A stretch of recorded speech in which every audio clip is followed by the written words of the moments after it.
Hot alpha, hot alpha, female, what, hot alpha, female, what, you got some swag. Hey guys, it's Hot Alpha Female, and I know I haven't been around for the last couple of months, and that's why I'm recording this video really late at night. But I wanted to do a follow-up video from my last video where I asked you guys some questions that you might need answering. So this video we're going to cover some of the most commonly asked questions that I got from you guys, and I've picked the ones that I think will be helpful to the majority of you, and I would love to hear your comments. I'd love to know how you guys are doing and what you've been up to, and I hope you guys enjoy the video. So the first question is, what does it mean when a girl tells me that she isn't feeling it for me? When a girl tells you this, it basically means that she likes you as a person, definitely as a friend, but that she feels no attraction for you. And I know that really sucks to hear, but the good news is that what you need to do is change that kind of trust she already has for you and to kind of add more to it. And the main component that you need to add to it in building attraction is that element of mystery and challenge. You need to meet her on her level, and you need to have an element of something that she would like to get to know more of. And when you can present that to her, then she's going to be more intrigued by you, she's going to be more curious about you, and that's going to make her feel it a little bit more for you. Okay, this question I got from a YouTube viewer, and he basically asked, what are the rules when it comes to dating Asian women? And I would really say that there's no particular rule pertaining to Asian women. I think that not all Asian women are the same. I mean, there's so many different cultures, and there's so many different things that matter when it comes to this. Things like, the kind of upbringing they have, the kind of culture that they're from, and how long they've lived in, a particular country.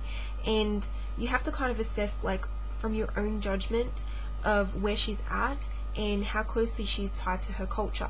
It's important to understand what culture she comes from, because certain cultures have certain expectations of how men and women should relate. So if she is very traditional, then she's more than likely going to follow some of those traditional routes.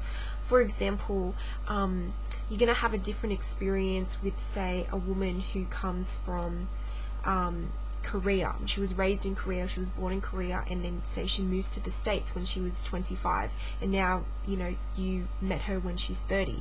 She's going to have very possibly different expectations of men and the way she relates to men, being raised in Korea, and then opposed to a Korean, obviously someone who is of Korean background as well, but who was born in the United States. And I know that seems really obvious, but I think it's a really important element of seeing kind of like what kind of cultural expectations she has, because I think it does play a really big part in how women in kind of like a blueprint kind of way react to men. And I'm not saying that women can't move beyond that, but it's definitely something that's underlying before anything else. It's the first thing they learn. Their culture teaches you a lot about how you should relate to men and women. So I think it's important to take into account how absorbed they have been in their whatever culture that may be, and kind of where they're at now.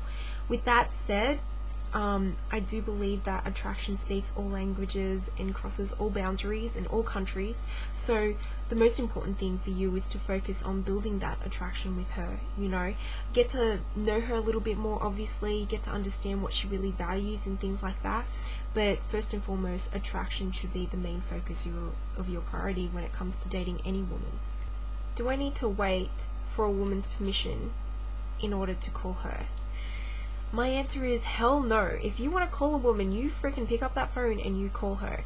If you are calling her and she's not responding, then it may be useful for you to send a text before, and just as soon as she replies, about 30 seconds after that, give her a phone call. Because most of the time when people text, they just send you a text, they're near their phone, so she really will have no excuse not to pick up the phone unless she really just doesn't want to talk to you, which in that case that should be an indicator of how much she is either feeling trust for you or feeling attraction for you at that point in time, and from there you need to take corrective action. Now, if you do call a woman, you know, that's fine. Just don't call her 4 times a day and leave her 1,000 voice messages, like, because that is really freaky and that probably work against you. But it's more than fine to call her. If you do find that she isn't picking up your calls, you know, you can try that technique that I said before. You can also text her and kind of connect with her first, use that to build a little bit more trust with her before she may be willing to pick up a call from you. But just remember, with texting, you know, you don't want to go and have little deep and meaningfuls over text. You don't want to, you know, say all this lovey-dovey shit over texting. It's just not a good idea.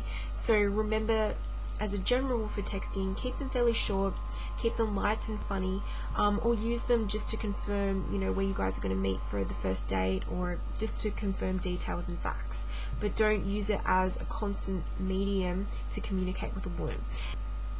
And the classic one, should a guy pay for the first date? Personally, as a woman, I think it shows a lot when a man pays for a date. That doesn't mean that I always expect him to, but this, in terms of you, like, it doesn't mean that you have to buy a woman's affection or attention. And in the first instance, I think that first date should be very inexpensive, very low-key, very casual. It's just a quick meetup. They're not even very long, you know, maybe 1 to 2 hours. You meet at a local bookstore, an ice cream parlor, a dessert place, a park. You know, you don't even have to spend any money if you don't want to. You just want to, instead focusing on what you're doing, what like activity or where you're going to meet and things like that, you want to focus more on the kind of interactions that you're going to have with this woman. That's the most important thing, and that's the thing she's going to remember.